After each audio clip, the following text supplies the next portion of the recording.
Bien, hoy en nuestro programa, aquí en Bones Mans, en las emisoras de Onda Cero Radio Cataluña, vamos a tratar un tema que tiene, sin lugar a dudas, una proyección de futuro muy esperanzadora. Vamos a hablar en un instante con nuestra invitada, a quien ustedes pueden ver aquí a mi derecha, para aquellas personas que visualicen posteriormente esta entrevista a través de las redes sociales.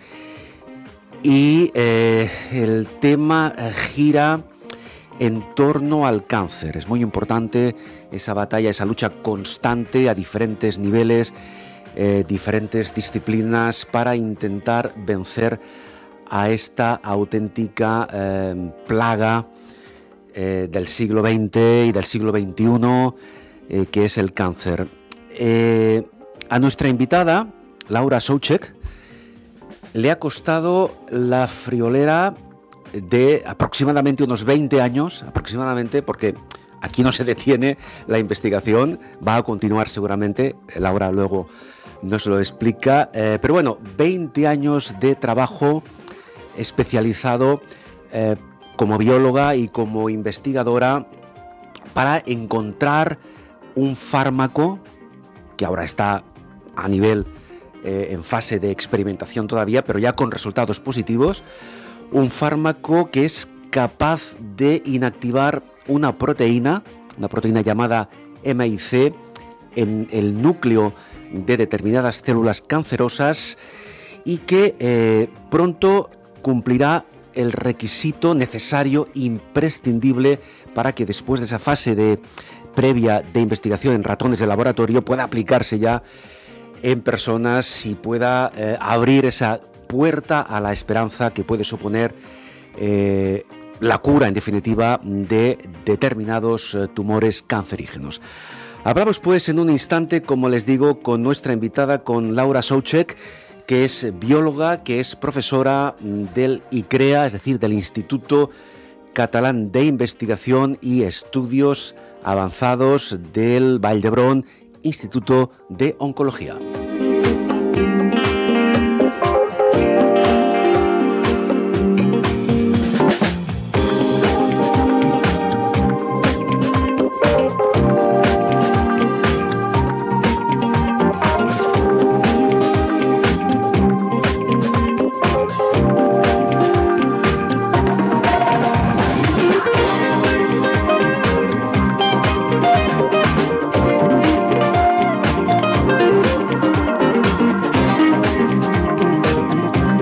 Bones Mans, l'entrevista.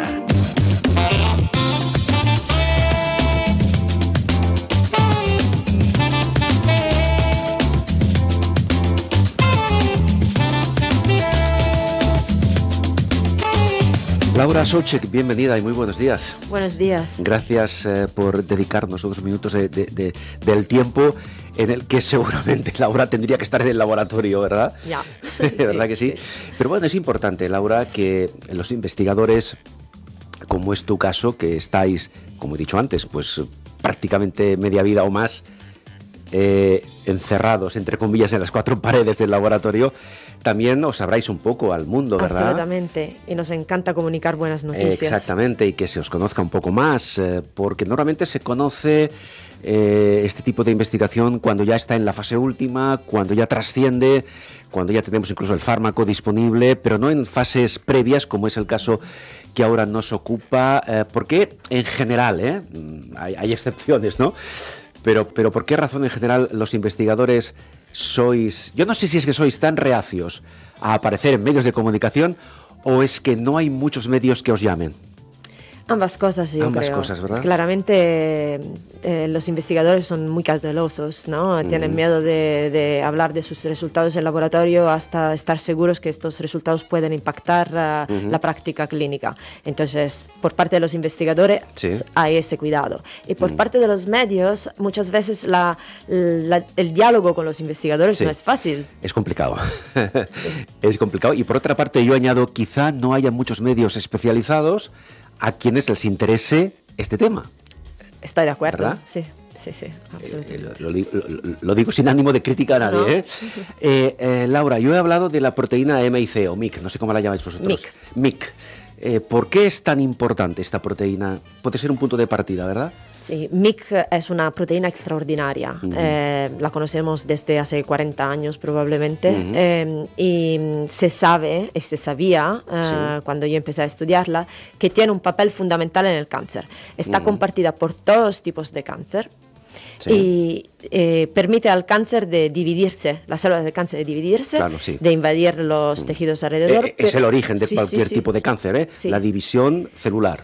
Y además le permite de sobrevivir a los tratamientos. Entonces muchas veces nuestros tratamientos en la clínica fracasan en el cáncer porque MIC protege las células del cáncer de la muerte. Y el problema es que por mucho tiempo se ha considerado MIC absolutamente intocable. Se pensaba de no poderla inhibir. Es una proteína que está en nuestro organismo. Está en todas las células de nuestro cuerpo. En todas y cada una de las células de nuestro organismo está la proteína MIC. Sí. La diferencia es que en las células normales se enciende solamente cuando es necesaria. Por ejemplo, cuando crecemos o cuando tenemos que cerrar una herida o cuando tenemos que crecer el pelo o cosas así. Pero se enciende y luego se apaga. Bien, se autorregula de alguna forma. Sí, en una manera muy, muy precisa. Pero en las células del cáncer no se apaga nunca. Este interruptor se pierde y entonces sigue produciéndose MIC y instruyendo a las células a dividirse todo el tiempo. Nos acaba de decir ahora Laura que esa proteína se conoce desde hace 40 años.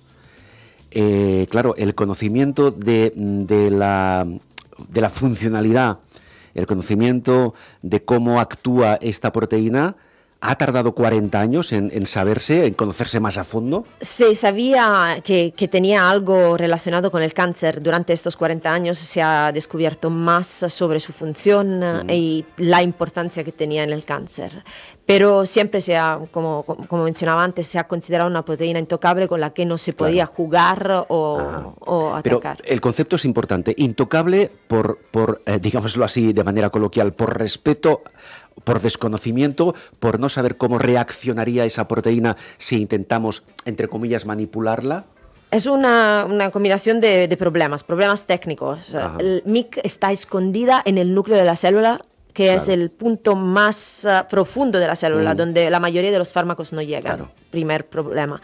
Segundo problema, se sabía que estaba compartida también por las células normales, entonces se temía que atacarla significaba también dañar a las células normales, no solamente a las células del cáncer. Sí, un riesgo que más valía no correr.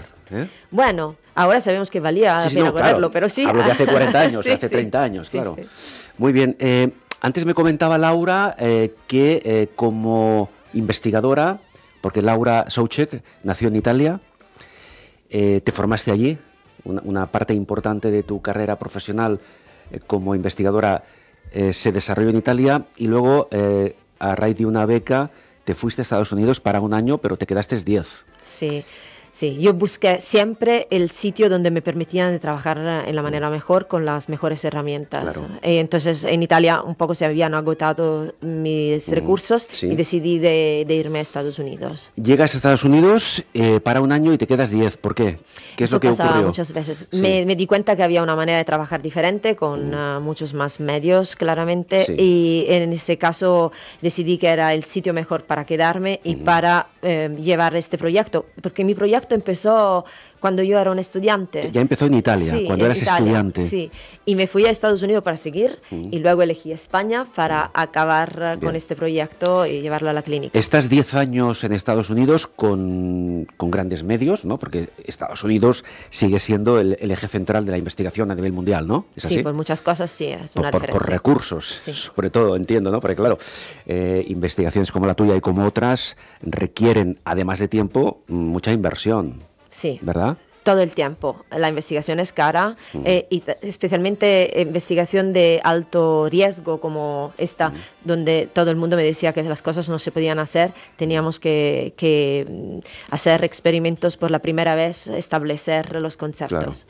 Claro, en Estados Unidos, ahora hablaremos de tu llegada a España y de cómo te instalas aquí en Barcelona y del proyecto final en el que ahora estamos. En Estados Unidos, esos 10 años en los que estás trabajando, investigando, ya estás trabajando en este proyecto. Sí, fue la ocasión de empezar a probar mi inhibidor de MYC en ratones por la primera vez, en animales, porque para demostrar que inhibir a MYC no causaba efectos secundarios, tenía que demostrarlo no solamente en células, pero en animales. Claro, es decir, una demostración clínica de que en ratones funciona. Sí, y ¿verdad? que no causa Y los que no efectos causa, claro, catastróficos que todo el mundo me decía que iba a causar. los que se preveían Sí. que podían ocurrir. Estás 10 años investigando, claro, ¿estás tú sola? ¿Tienes un equipo Claramente, de gente?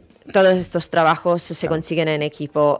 Yo lideré el proyecto en ese laboratorio, en el laboratorio de Gerard Evan, y demostré por la primera vez que se podía inhibir a MYC con terapia génica, utilizando la modificación génica de los ratones. Y demostré que teníamos un efecto dramático en los tumores sin dañar a los tejidos normales. Claro, porque tú cuando llegas a Estados Unidos eres una mujer joven, pero claro, eras 10 o 15 años más joven, ¿no? ¿Qué piensan de una investigadora tan joven que lleva un proyecto tan brutal y con unas expectativas de futuro realmente impresionantes? Bueno, ¿Cómo te acogen allí? Me acogen muy bien porque, de nuevo, Gerard Evan era, como se dice, open-minded, con la mente abierta. La mente abierta. Pero, ¿en qué ciudad está este instituto? En San Francisco. En San Francisco, muy bien. Y me permitió testear mi hipótesis. Claramente tenía también los recursos para permitirlo. Claro, porque tú, cuando llegas allí con tu proyecto, tienes que demostrar que tienes expectativas de futuro, ¿no? Sí, además tenía miedo yo también de hacer el experimento en animales. Yo siempre fui animalista y no quería dañar a los animales. Ese es otro tema que crea bastante polémica, lamentablemente. Estamos hablando con Laura Soucek, bióloga, investigadora, ahora ya aquí en Barcelona, en el ICREA, y estamos hablando de este inhibidor de la proteína MYC, que ha abierto ya nuevas expectativas de futuro para combatir el cáncer. Me decías ahora que específicamente en esta primera fase hay muchas esperanzas puestas en el cáncer de pulmón, pero ahora seguimos hablando.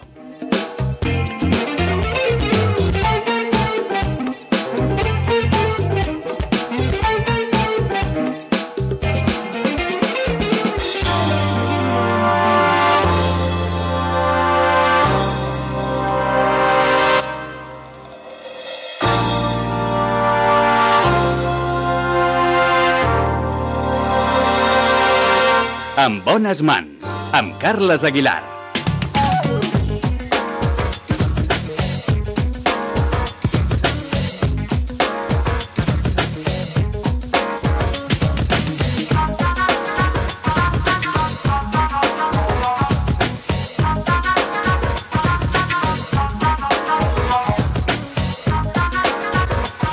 Estamos en Bones Mans, en las emisoras de Onda Cero Radio Cataluña, hablando con Laura Soucek, ya hemos hecho un preámbulo, vuelves de Estados Unidos, de San Francisco, a España, concretamente a Barcelona.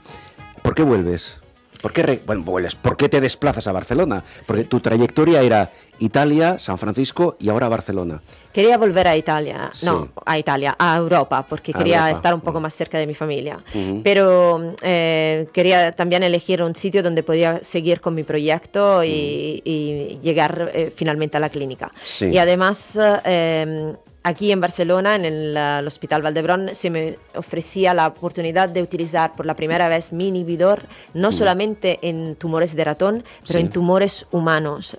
En el Pruebas de laboratorio hablamos siempre. Sí, son muestras de quirófano de pacientes con cáncer que se pueden implantar en ratones y los ratones nos funcionan como incubadores para estos tumores humanos. ¿Eso en Estados Unidos no era posible? ¿No tuviste la oportunidad? Era posible, pero aquí me dieron la posibilidad de abrir mi propio laboratorio. Bien. Yo empecé a liderar mi propio grupo, entonces tenía más poder de decidir dónde poner mis recursos. ¿Y eso fue lo que te atrajo más para decir voy a Barcelona? Esto y la posibilidad de colaborar con los oncólogos en este intercambio de muestras de tumores humanos también. Porque ahora que estás aquí y que llevas ya un tiempo trabajando en tu propio laboratorio aquí en Barcelona, ya sabes que dicen que las comparaciones son odiosas, pero el nivel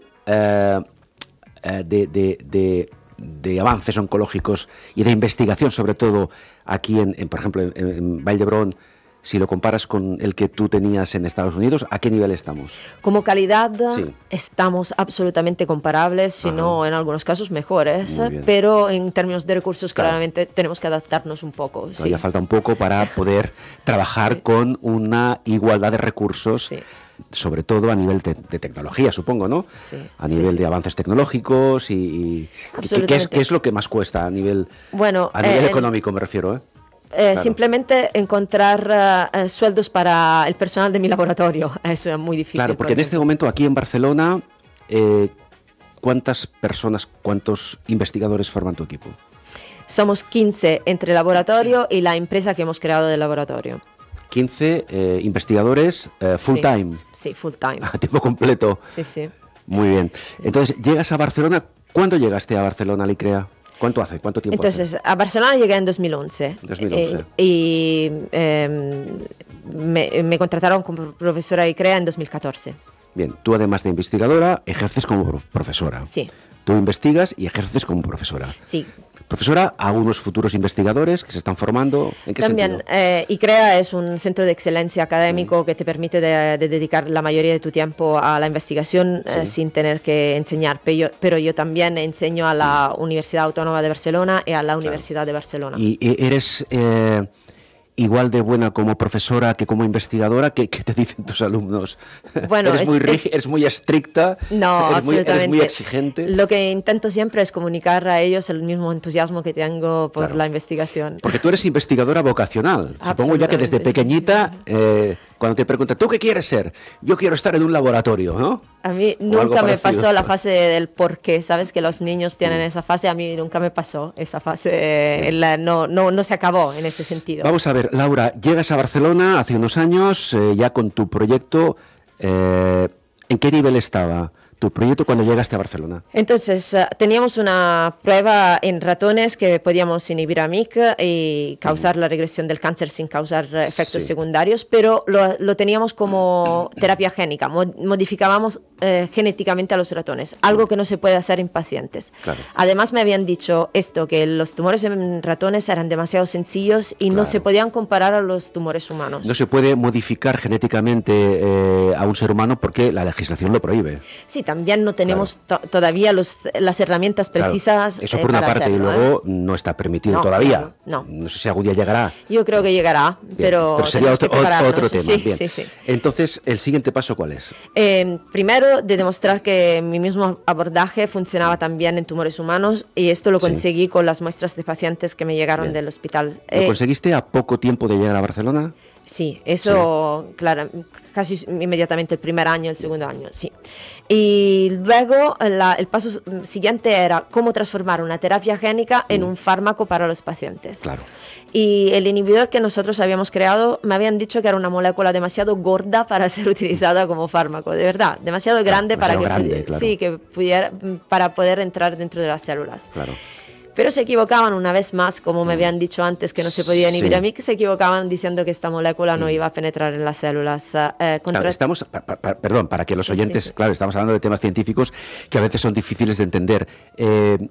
una molécula, en este caso la molécula con la que tú trabajas, ¿qué grosor tiene para que podamos intentar hacernos una idea? ¿De qué medidas hablamos? Estamos hablando, bueno, de un tamaño, cuando se habla en términos científicos, de 10 kilodalton, pero esto no significa nada para la gente común. Podemos pensar que una molécula así, una proteína así, normalmente no pasa la membrana celular, ¿no? La membrana celular tiene agujeritos muy pequeños y normalmente proteínas de este tamaño no entran fácilmente.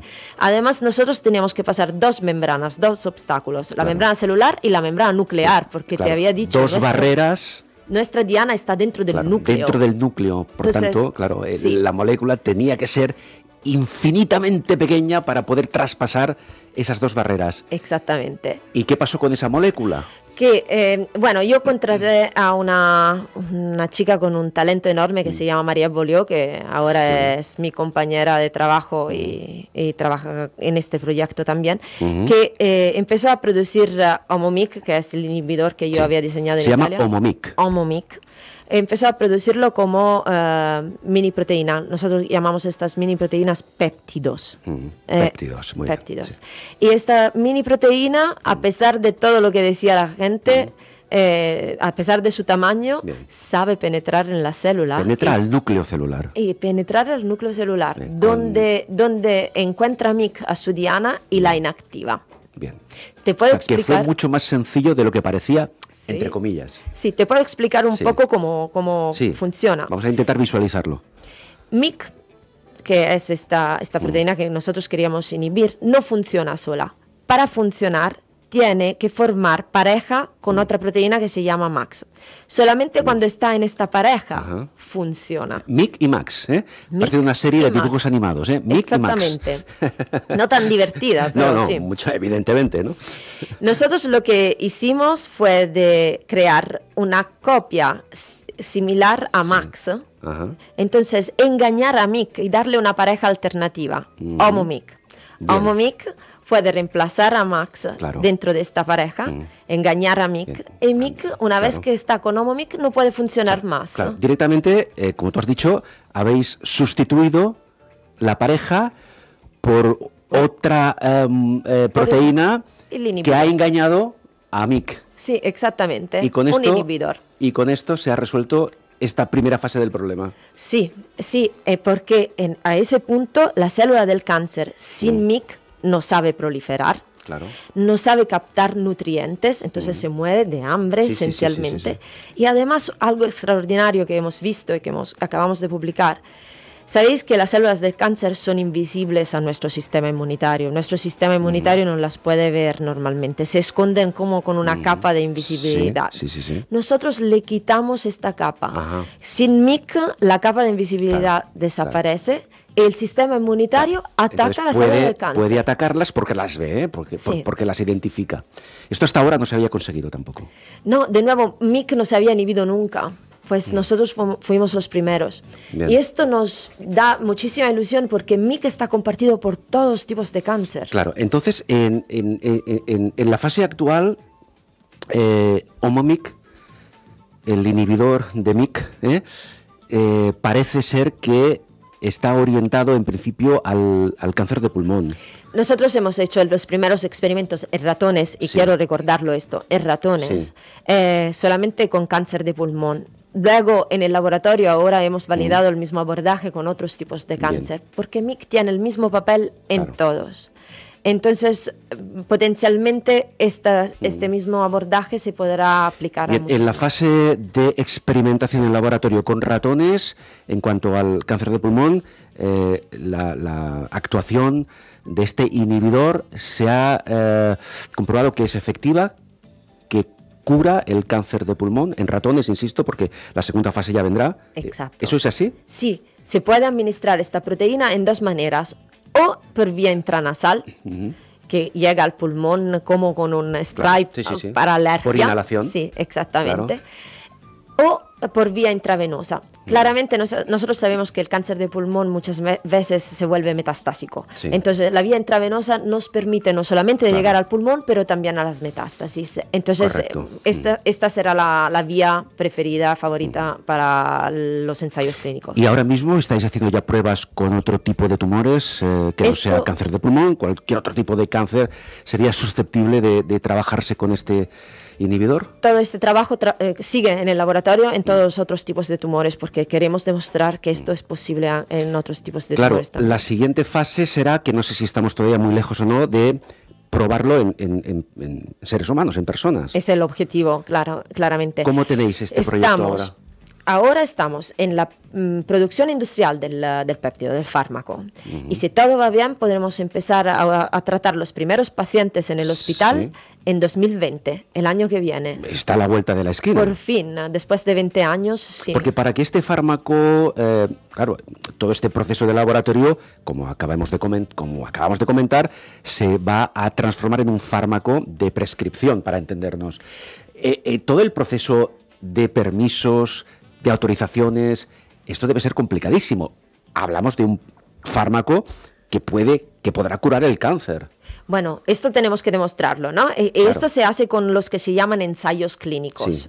Entonces, la primera fase, la fase 1, es demostrar que tu fármaco no es tóxico, porque claramente no quieres dañar a los pacientes. Esa será la primera fase cuando tengamos ya el fármaco disponible. Sí.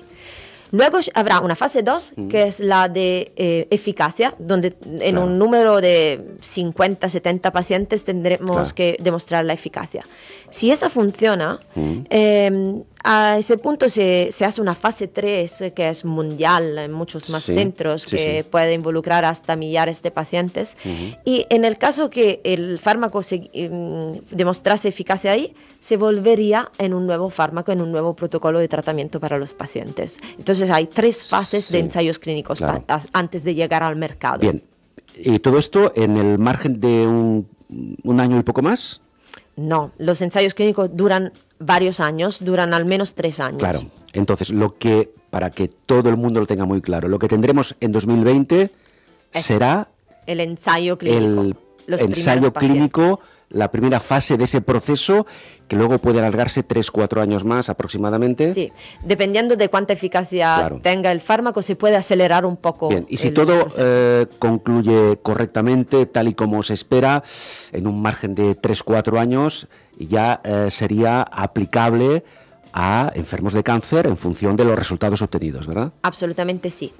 En la fase 1, por ejemplo, nosotros abriremos esto a todos tipos de cáncer. En la fase 2 tendremos que hacer una primera elección de indicaciones y las prioridades serán dadas, por ejemplo, al cáncer de pulmón y al cáncer de mama, que en este momento son los que matan más, desafortunadamente. Yo espero, evidentemente, y deseo, igual que tú, que esto sea un éxito, que los ensayos clínicos sean excelentes y que toda esta fase culmine con un éxito, porque eso supondrá, evidentemente, la expectativa hasta ahora impensable de que determinados tumores o de que el cáncer puede curarse. Bueno, y a todo esto, ¿qué opina en la fase en la que estamos ahora?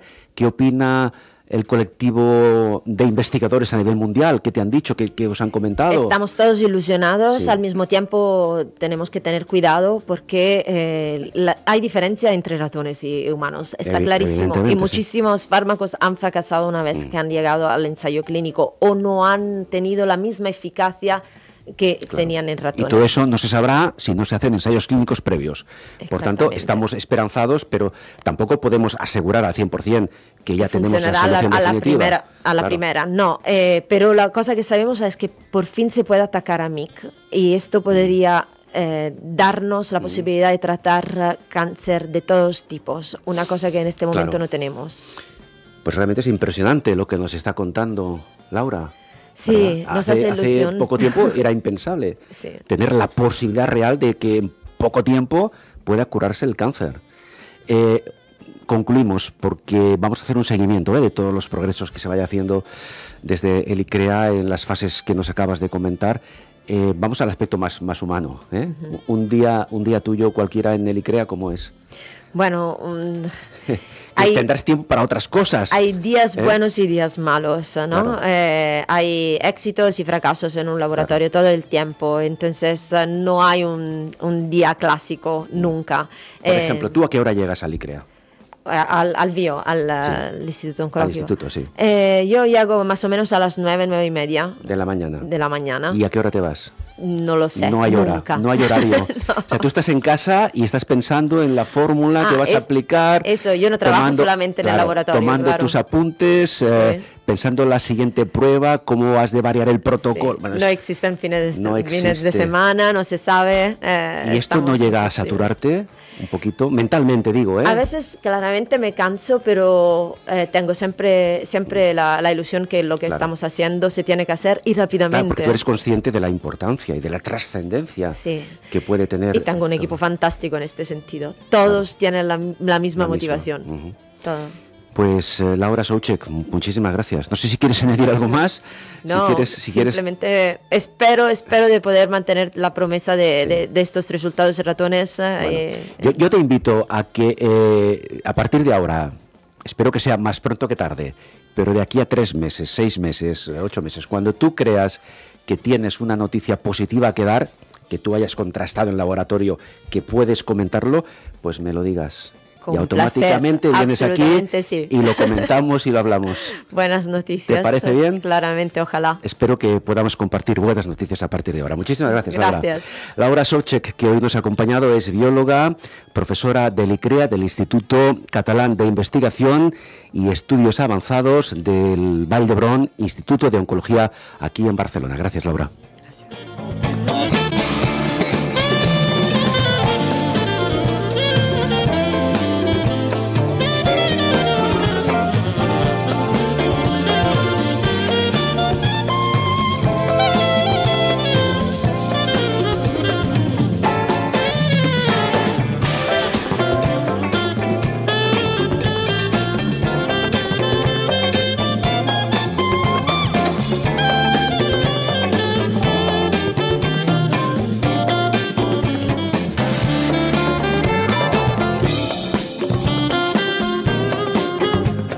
Amb bones mans, amb Carles Aguilar.